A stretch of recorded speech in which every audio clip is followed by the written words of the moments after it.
Hey everyone, it's Joe the 50 something Dasher with another video here. And of course, you've already seen the title of the video. And my special announcement here is that yes, I have finally went ahead and signed up for a couple other gig working apps. So I know that with this channel, that was the one thing that was going to set me apart just a little bit, is that I wanted to be, uh, I don't know, maybe one of the very, very few gig tubers on YouTube that doesn't multi-app, where I was being successful and meeting all of my needs just with DoorDash. Well, if you've watched my recent videos, I had I'll put the links in the description. My 4-part series, Blacklisted on DoorDash, where I went over 9 hours without receiving a single offer. And then the day of this recording is, today is April 30th that I'm recording this, and this morning, went almost 4 hours, only got 2 offers in almost 4 hours, and made like 23 bucks. Now things picked up after that, and I ended up rebounding and finishing, with over 100 bucks for the day. But it's still like kind of concerning. So I know that these different apps and whatever, more and more people are wanting to do this on all of the different apps. So the days of just whichever app you want to jump on, just downloading the app and jumping on it and starting that same day, I mean, those days are probably pretty much over in a lot of places. So now the all these different apps in the different areas, they're oversaturated with drivers, and a lot of times you have to join waiting lists now. So that's what I figured I'd go ahead and do to be on the safe side. I'm, I don't know what's going on with DoorDash right now for me personally and in my market. I don't know if this is a storm that I just got to ride out, or if it's only going to get worse for me and go downhill from here. I don't know. But I figured right now I need to probably start being proactive and start looking for some other apps to try out and get on. And there's probably going to be waiting lists, and I need to get onto those waiting lists sooner than later. So I've talked about before in past videos, the one that I've heard about in my area that I'm the most interested in trying is Amazon Flex. So that's where I started with. And so this past Friday night, I believe, no, it was Saturday night. So April 27th, I went ahead and downloaded the Amazon Flex app and put in my information, started an account and everything, and joined the waiting list. So, and I just got a message that I'll get an email whenever I can start working on that app. I put in like my information and the days I was willing to work and the preferred shifts and things like the different, various different questions it asked, and then just got put on the wait list. I went online and I went to a couple different message forums to try to get a little bit of feel for how long people typically waited on the wait list, and responses were kind of like all over the board. So there was some people that said they just waited like a couple weeks to a couple months. I seen some people that were on the waiting list for a year.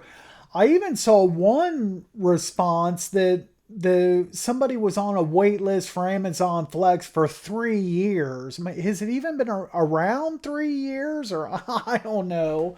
But yeah, if that's true. So, but yeah, anyway, that's the one I would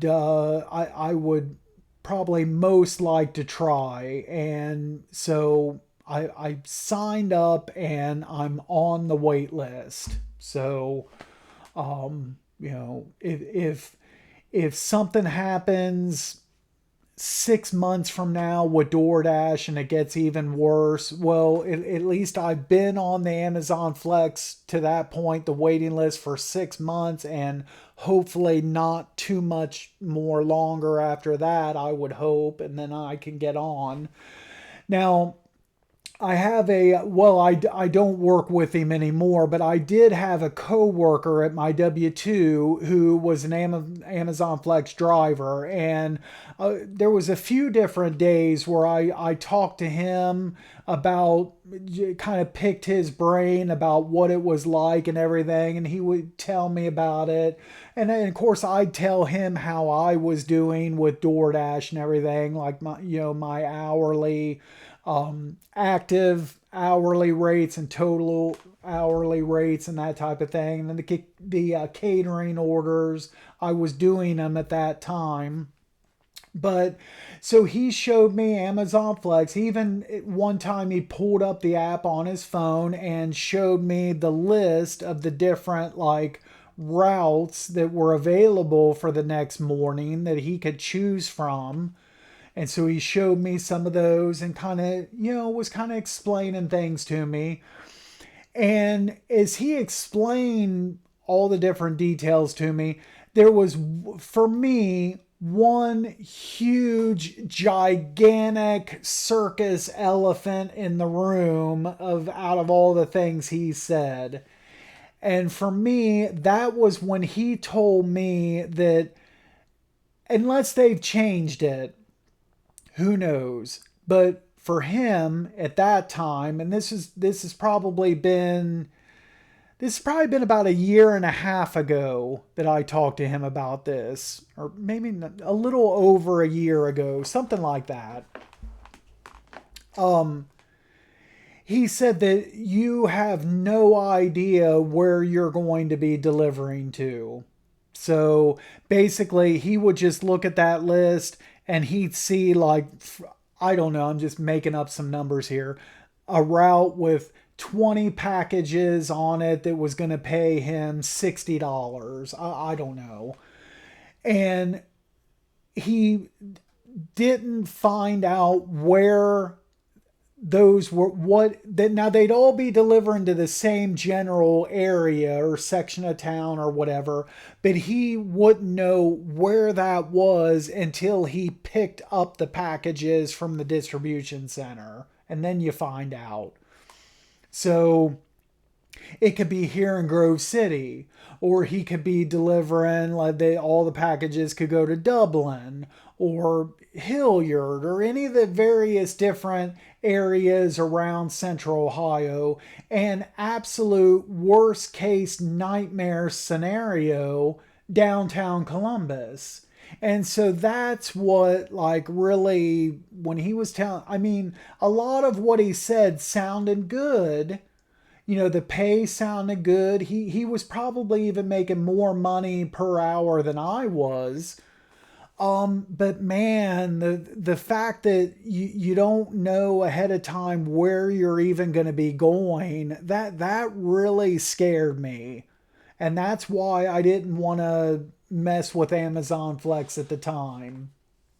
And I was doing okay with DoorDash, clear up until this past week.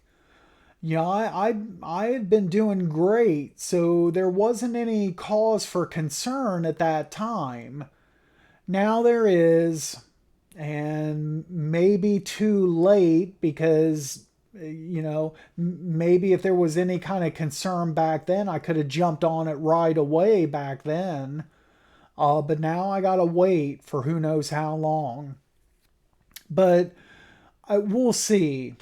I'm on the wait list. We'll see how long it takes. And regardless of, even if things start to get better with DoorDash, I'd still like to try out Amazon Flex. If I get on it whenever that is, I will try it out because I do want to try it. And then another big positive about it is you probably don't have any of the customer ratings crap with that. You know, because how are the customers going to rate you for delivering a package? You know what I mean? It's different as far as that goes, I would imagine. I didn't ask him about that, but and then today, Tuesday the 30th, I signed up for another one. I signed up for Instacart. Now, and again, had to join a wait list for that as well. So now my wife she signed, it's been a few months ago, 4 or 5 months ago, however long it's been, but she signed up for Instacart. She has an active account. She can go, she could have done it today if she wanted to. And she sent me like a referral link. I used her code and got on, filled out my information, everything. Same as Amazon Flex, answered a couple questions and then got on a wait list. Now, with that, I was able to see a little bit how it worked and everything from observing my wife. And I think I even I did a few. She's only done like I think 10 orders on it, 10 deliveries. She didn't do very much, and I think I was with her on probably like, oh, I don't know, 2 to 4 of those. So I have like firsthand experience with it. And there was a couple other days, and even like this morning, where she's had it turned on and I've seen like some of the batches come across. And so I have an idea of what it's about and everything, even though I personally haven't done one by myself, but I still have a feel for it. And what from what I can tell about from looking at it or looking at my wife's account and the batches that she's seen and done, it's not very good, like at all. And what the biggest thing I don't like about it is, well, when they show you the mileage, it's not from your current position like what DoorDash does. It's from the store to the customer. That's the mileage that you see. And what she sees a lot of time in the batches that's offered is picking up from stores that aren't even like remotely close to here. This morning there was a offer that come across from Washington Courthouse. That's got me choked up just saying that. A Washington Courthouse, that's 45 minutes from here. So can you imagine? And I forget how much it pays. Like, I don't know, 15 or 18 bucks or something. 10 miles, I think it was. But yeah, I mean, we'd had to drive 45 minutes to get to courthouse, and then yeah, so I don't know why it has to show you offers from places like that far away. I could understand, a store that's maybe 15, 20 minutes away from me or something like that and showing me those batches, but not like 45 minutes or an hour away. I mean, come on. Now I'm sure they have probably some kind of tiered system as well, just like DoorDash. All the apps probably do. So with like my wife, she's only done 10 orders. She doesn't even have a rating yet. So maybe she just sees like the crap of the crap, you know, and if she was trying to do it full time and work her way up to what, I don't know, whatever their levels are that they have on there, maybe she would see better stuff. I don't know, but and for me, like with DoorDash, the nice thing about Instacart is I could have that thing turned on. There's no like acceptance rate like with DoorDash. So I could have the DoorDash app run. I could have Instacart turned on the whole entire day and not take anything if on that if I don't want to. But I guess it'd be nice to have if, let's say I'm logged into DoorDash, I'm just sitting waiting, it's like 20, 30 minutes or whatever, an hour between orders. Well, I can keep watching Instacart, and if something comes across that's good, then just pause the DoorDash app, or I can just, being a lifetime platinum dasher, I mean, I can just end the dash. I can just eat anytime I get an Instacart order, I can just end the dash, do the Instacart, turn DoorDash back on. I could do 7 or 8 separate dashes a day if I wanted to. It doesn't matter. And if before this video posts, if I sign up for anything else, then I'll throw in, add on to this video with what else I signed up for. But like, will I try to get back on Uber Eats? I don't know. I've heard that's not very good. But I don't know. But I haven't heard that from anybody like in this area. It's just been like other drivers on social media and other areas that I've heard that it's Uber Eats really isn't that great. But who knows? Maybe it wouldn't hurt to jump back on that one as well. And then I'll probably try to maybe research some other ones. We'll see. I would hope that things just kind of, get better and pick back up with DoorDash. Maybe it's just a matter of picking back up my acceptance rate. Right now it's at 60% at the time of recording this video. And maybe I just try to suck it up and take some not so great orders and pick it back up over 70, and maybe I'll see a drastic change. I gotta try it. I gotta be proactive and do something here, people. But anyway, that's the latest. That's the update. That's what's going on. And so we'll see what happens. Stay tuned. Again, as always, thanks for watching, and be sure to be safe out there driving. Until next time. All right, quick addition here to add to this video. I'm recording this the following day. It's Wednesday, May 1st, and I decided to go ahead and kind of like re-download to my phone Uber.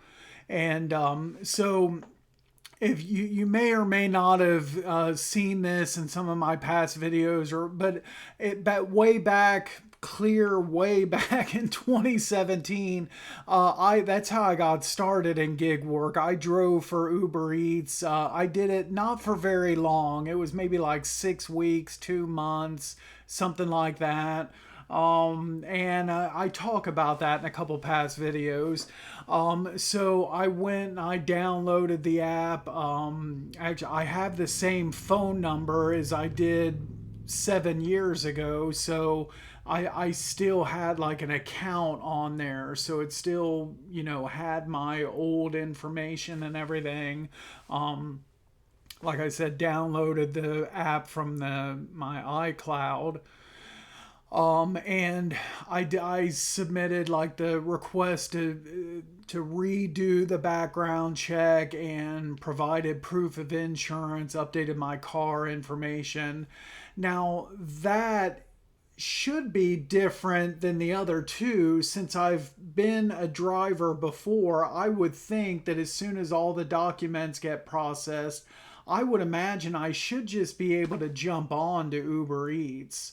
Not like having to be on the waiting list like the other two apps, but we'll see.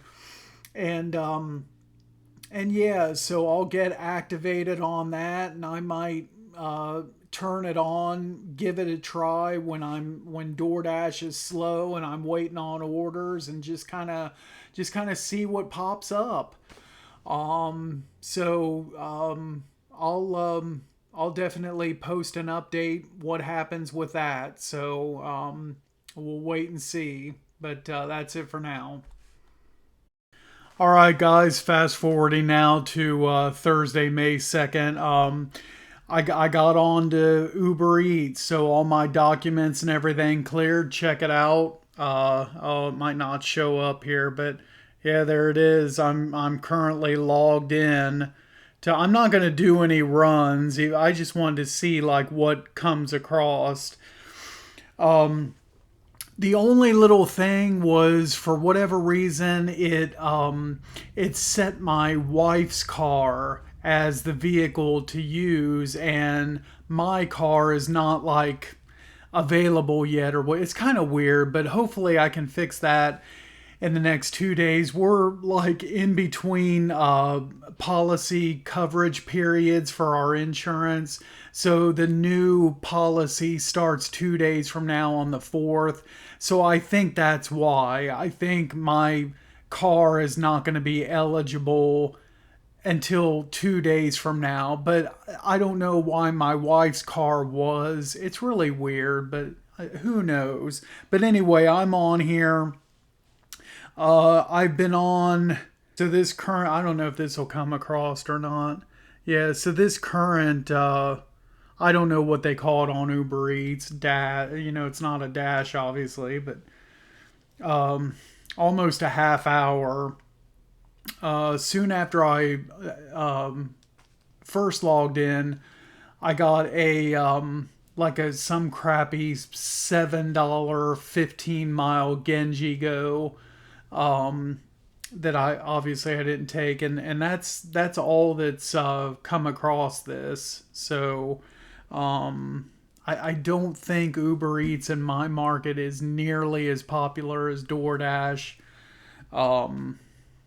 But I don't really know. Again, this is my first time being logged into Uber Eats in 7 years. It's been since 2017, so I don't remember anything about it, and I'm sure a lot has changed, and so I'll have to find those things out.